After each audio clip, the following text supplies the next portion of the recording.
आज हम लोग डिस्कस करने वाले हैं अपने इस चैप्टर के सबसे लास्ट वाले टॉपिक को। टॉपिक का नाम है द नॉन ब्राह्मण मूवमेंट। देखिए, इस टॉपिक का नाम ना द नॉन ब्राह्मण मूवमेंट क्यों रखा गया है, इसके पीछे ना थोड़ा सा सोचना पड़ेगा।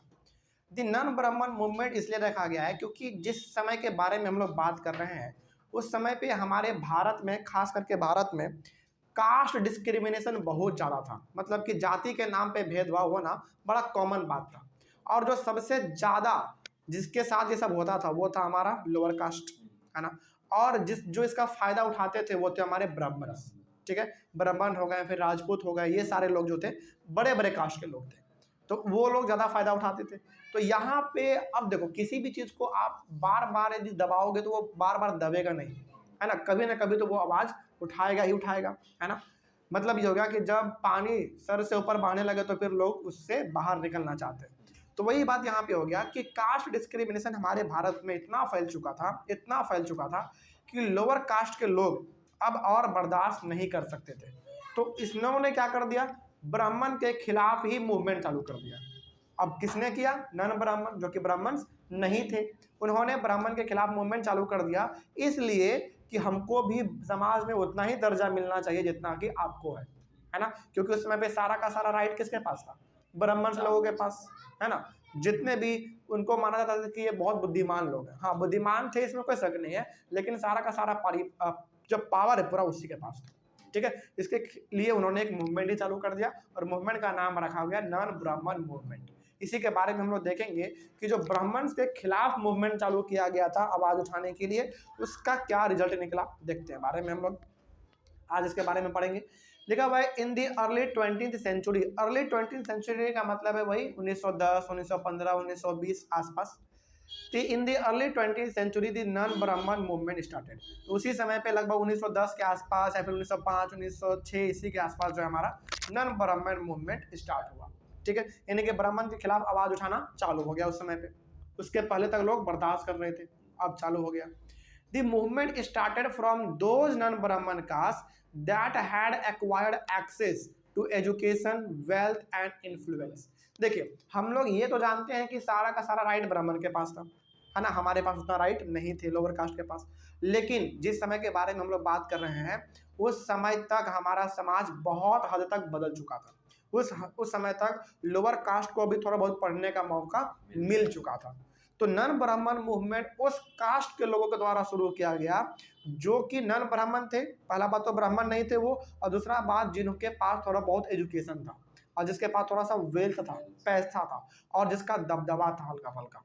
ठीक है, अब ऐसा तो नहीं है कि भाई जो ब्राह्मण के अलावा जो ब्राह्मण नहीं है उनके पास जरा सा भी नॉलेज नहीं होगा, जरा सा भी पैसा नहीं होगा, जरा सा भी दबदबा नहीं होगा, ऐसा तो नहीं है ना, ऐसा बिल्कुल भी नहीं है। तो जो भी हमारे ब्राह्मण लोग थे उनके खिलाफ आवाज उठाया गया नन ब्राह्मण लोगों के द्वारा।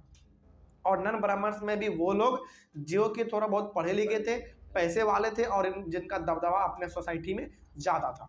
ठीक है, आगे they argued that Brahmins were Aryans invaders from the north who had conquered south lands from the original inhabitants of the region, the Dravidian races। अब इन सारे के सारे अच्छा एक बात और यहाँ पे बता देना चाहते हैं कि जो मूवमेंट चालू हुआ था ना, नन ब्राह्मण मूवमेंट, ये चालू हुआ था हमारे साउथ इंडिया से, है ना। कहाँ से?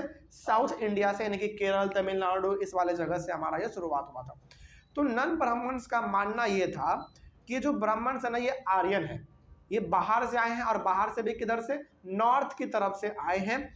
और आने के साथ इन्होंने क्या कर लिया? साउथ लैंड को कॉन्क्यूर कर लिया, यानी कि साउथ के जमीन को अपने कब्जे में कर लिया। और किससे? ओरिजिनल इनहेबिटेंट से, यानी कि जो साउथ में पहले से लोग रहते थे उनसे इन्होंने कब्जा कर लिया और इन्होंने अपना यहाँ पे दबदबा जमा दिया। तो साउथ में जो पहले के लोग रहते थे उनको क्या कहा गया यहाँ पे?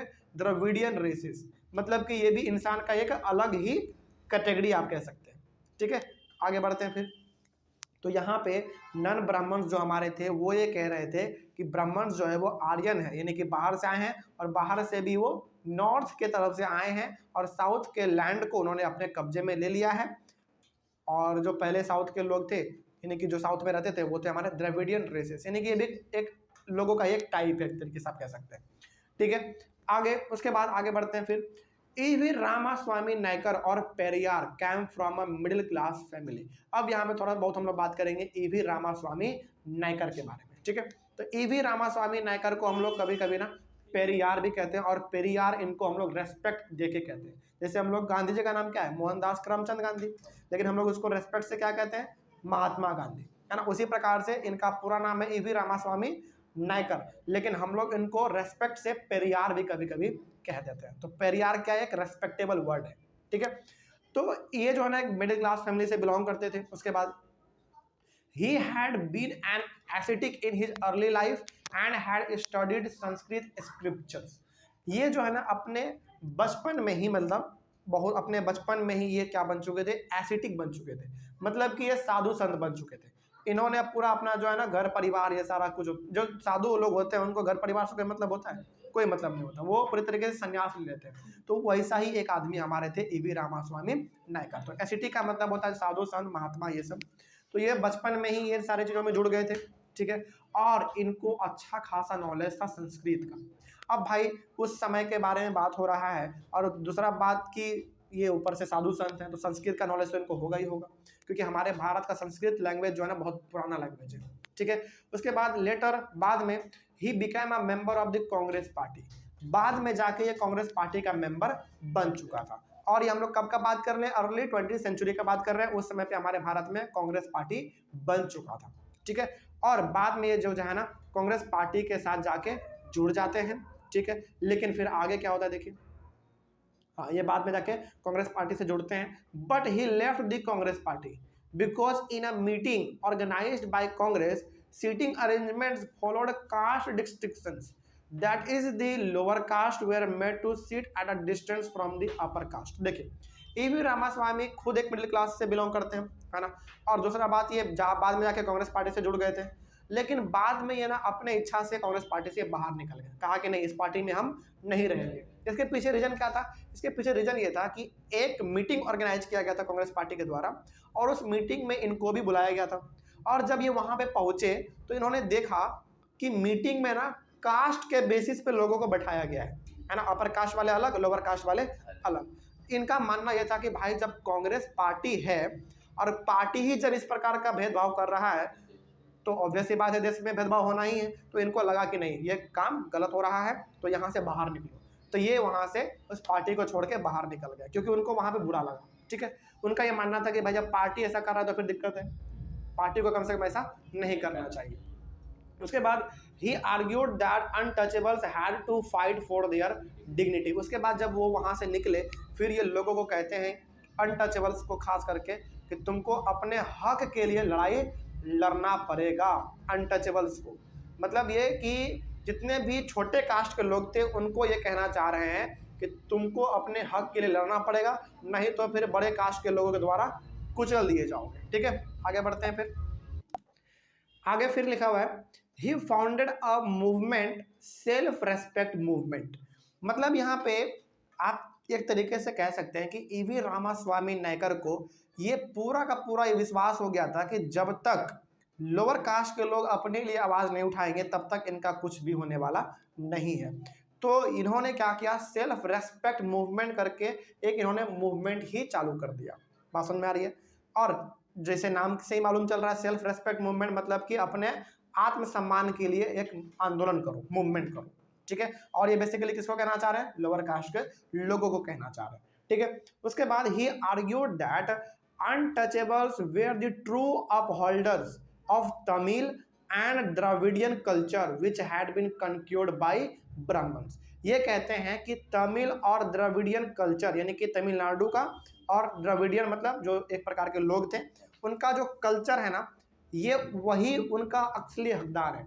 मतलब कि तमिल का कल्चर और द्रविडियन का कल्चर का जो असली हकदार है वो हमारे अनटचेबल्स हैं, जिनको कि मार दिया गया, मतलब उनका जो कल्चर उनको खत्म कर दिया गया किसके द्वारा, ब्राह्मण के द्वारा, ठीक है। इसका मतलब वो ये कहना चाह रहे हैं कि हमारे तमिल्स के लोग और द्रविडियन के लोग पहले ना बहुत अच्छे तरीके से अपने पूजा पाठ को करते थे, उनका पूरा का पूरा राइट था, लेकिन जैसे ही ब्राह्मण्स लोग आए वैसे ही उनको अनटचेबल साबित कर दिया और उनको सारे राइट से दरखास्त कर दिया, ठीक है। ये उनका कहना है।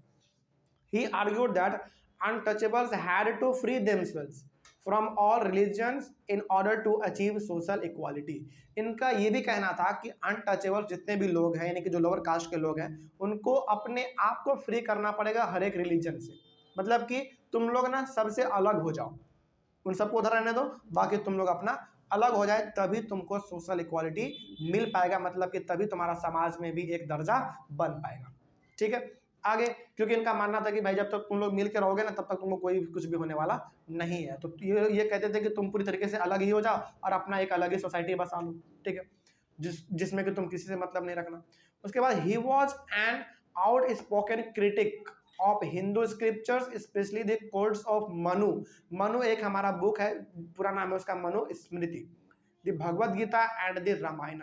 रामास्वामी नायकर, ये भी रामास्वामी नायकर, ये बहुत बड़े आलोचक भी थे। किसके? हिंदू स्क्रिप्चर्स के। जैसे हिंदू स्क्रिप्चर्स का मतलब धार्मिक जो हमारे ग्रंथ है, जैसे कोड्स ऑफ मनु। मनु मतलब मनु स्मृति एक बुक है, उसको शॉर्ट में यहाँ पे कहा गया है मनु। इस मनुस्मृति में बहुत अलग अलग प्रकार के धार्मिक चीज़ों के बारे में लिखा गया है ना। और भगवद गीता के बारे में तो हम लोग जानते ही हैं, और रामायण के बारे में जानते ही हैं। इनके बिल्कुल वो खिलाफ थे। क्यों खिलाफ थे भाई, देखते हैं। He said that these texts had been used to establish the authority of Brahmins over lower castes and the domination of men over women। इनका मानना यह था कि मनुस्मृति में, भगवद गीता में और रामायण में जो है ना, एक तरीके से आप कह सकते हैं कि ब्राह्मण्स को ऊपर दिखाया गया है और लोअर कास्ट को नीचे दिखाया गया है। इसीलिए ये हिंदू के इतने धार्मिक किताबों का वो अपोज करते थे, अगेंस्ट बात करते थे। ठीक है, और ये साथ ही साथ ये भी कहते थे कि domination of man over women, और ये भी कहते थे कि इन सारे किताबों में जो है ना, पुरुष को महान दिखाया गया है और महिलाओं को कम दिखाया गया है ना। इसीलिए ये धार्मिक किताबों को, हिंदू के धार्मिक किताबों को अपोज करते थे। ठीक है, तो आपसे रीजन पूछा जा सकता है कि A.V. रामास्वामी नायकर हिंदू स्क्रिप्चर्स को अपोज क्यों करते थे। क्योंकि उनका ये मानना था कि धार्मिक किताबों में ब्राह्मण्स को ऊपर दिखाया गया और लोअर कास्ट को नीचे दिखाया गया है। पहला रीजन ये हो गया। और दूसरा रीजन ये कि मेन को ज़्यादा सुपीरियर दिखाया गया एज कम्पेयर टू वुमेन, यानी कि फीमेल। ठीक है, आगे, he was criticised by orthodox Hindu society by founding associations like Sanatan Dharma Sabha and the Bharat Dharma Mahamandal in the north and the Brahmin Sabha इन बंगाल। अब देखो, A.V. रामास्वामी नायकर इतना भगवद गीता का, रामायण का अपोज कर रहे हैं, तो ऑब्वियस सी बात है हमारे हिंदू के लोग भी उनका अपोज करेंगे, है कि नहीं। जैसे मान लो भाई, यदि कोई हमारे धर्म को बुरा कहे तो हम भी तो कहेंगे ना कुछ जवाब में।